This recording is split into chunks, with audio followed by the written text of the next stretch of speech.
Alrighty, so the aim today is just to talk you through how to do your connections internal.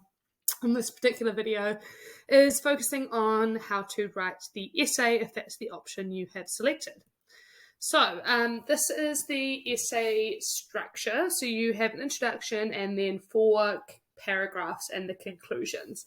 So the first 2 paragraphs are focused on your first connection, and the second 2 paragraphs are focused on your second connection. And then obviously within those paragraphs you look at 2 texts each. So just to give you a bit of an understanding of how this sort of works as the basics again, the essay is more writing, obviously.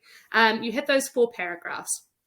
Your 2 connections that you talk about have to be visible across all 4 of your texts.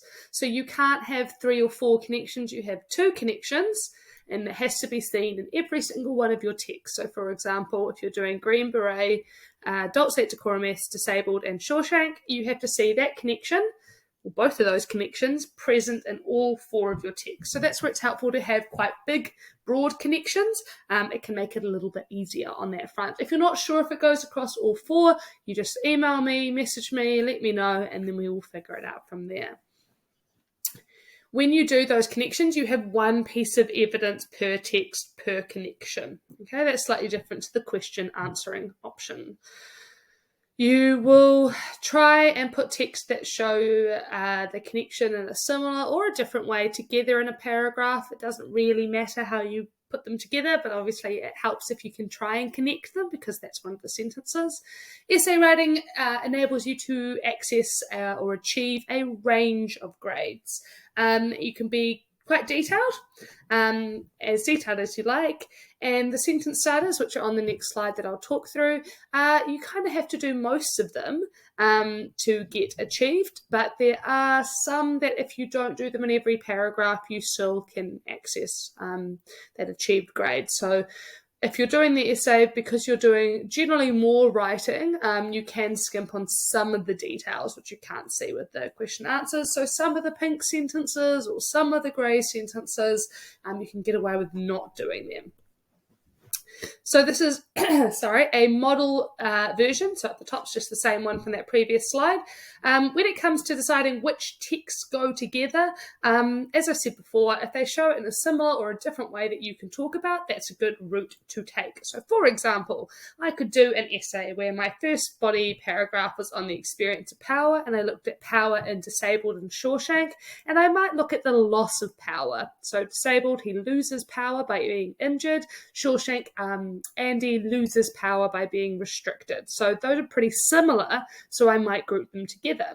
But then when I get to my 3rd and 4th paragraph and I'm looking at hardship, I might find it easier to look at hardship that is similar in Shawshank and the Green Beret, and then I might look to focus on Disabled, but do it with Adults at Decorum S, which is written by Wilfred Owen. They're both based in World War I, so they're kind of similar. So it could be a similar way of looking at them. So I can mix up my texts in the across the 2 connections, like you can see there, or I can keep them the same if I want it. Doesn't really matter.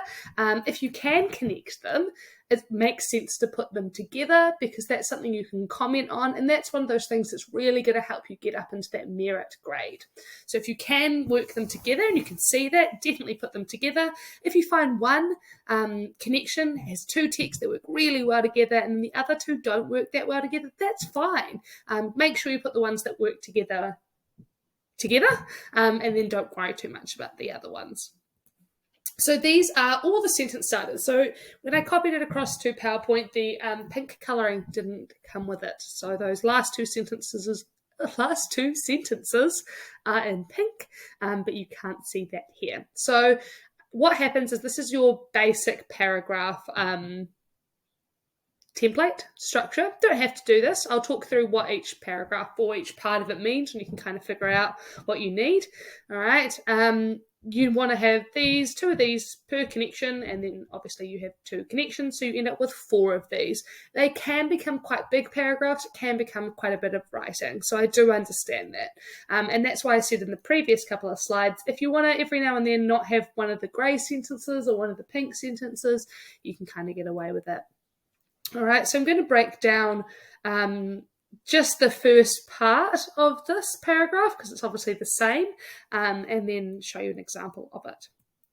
So what I'm going to use is the disabled poem, and I'm going to look at the experience of power, and I'm going to look at that, the loss of power and control because of his disability, and that's the quote that I have chosen for it.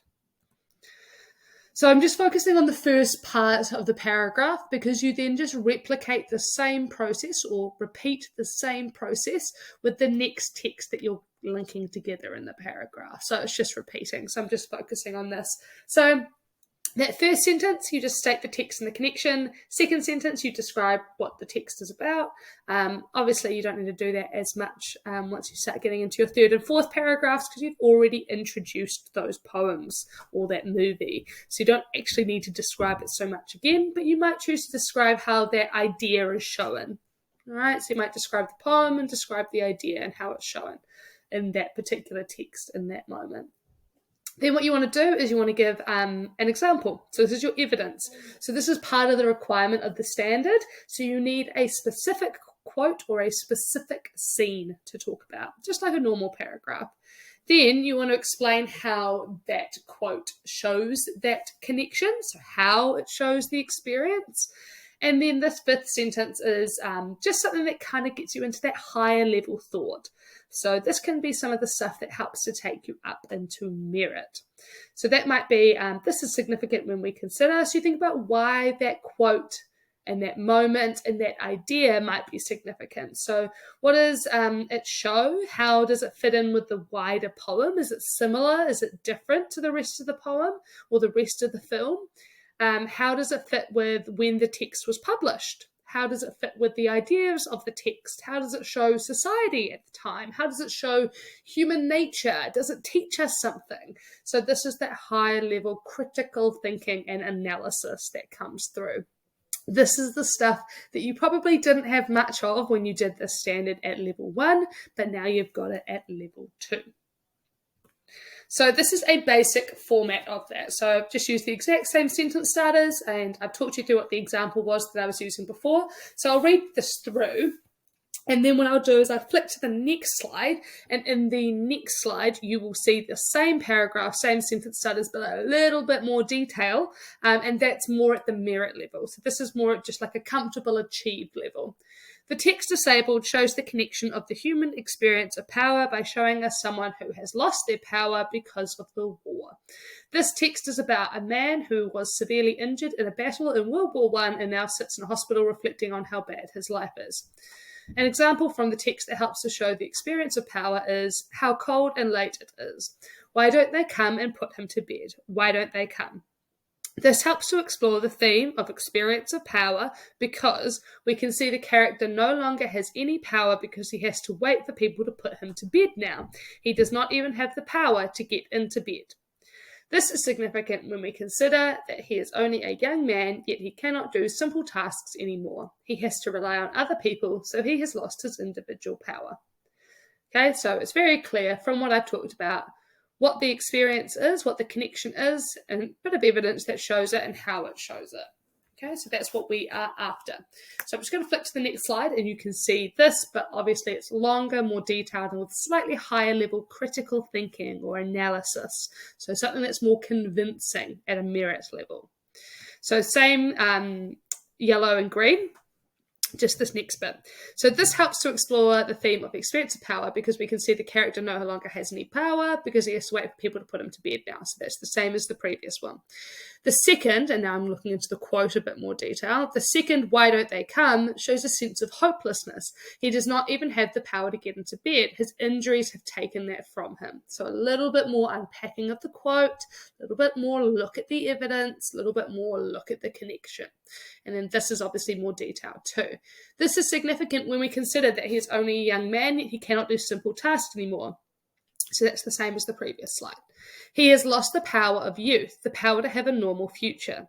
When the young men signed up for war, they did not think of these consequences. They thought they would be strong and powerful fighting in battle, not becoming a weak man who needs to be put to bed. This shows how they were lied to about about with war. That doesn't make much sense, does it? They were lied about with war and were naive to such repercussions. So I've looked more at the bigger ideas, the fact that he doesn't have power, he's lost youth, he's lost his future.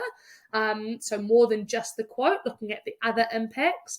And then I've looked at how it shows society at the time as well, because I'm talking about how I know that the young men signed up thinking it was something different, and I know that they were lied to. So that's where it comes in, just that little bit more detail. All right. Whoops, wrong one. It's last slide there. So the next steps from here. So if you've done that part of the paragraph, you then use the sentence starters provided and do the same process with your second text. Okay, and then you've got these couple of sentences here, this one's here, that you try and do. So you try and think about how they are similar or different.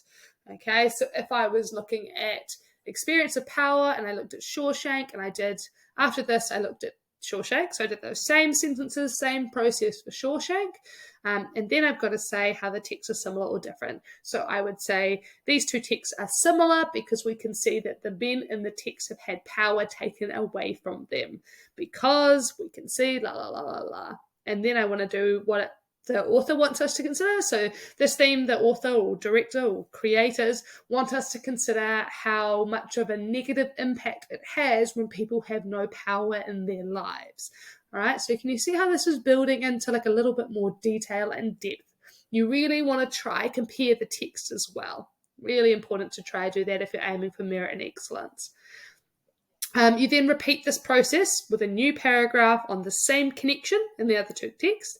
Then you repeat that process again, so 2 big paragraphs for your second connection and then a conclusion. And there are sentence starters for those conclusions as well. So remember, you've got quite a bit of time to do this. You just want to chip away at it little by little. Get feedback, check you're on the right track, and that's the process on how to write an essay. So hopefully having those sentence starters explained to you makes a bit more sense, but if they don't, just let me know. Just contact me, email me, message me, and we will try and make sure that you can get there and know what you need to know. Awesome. Bye.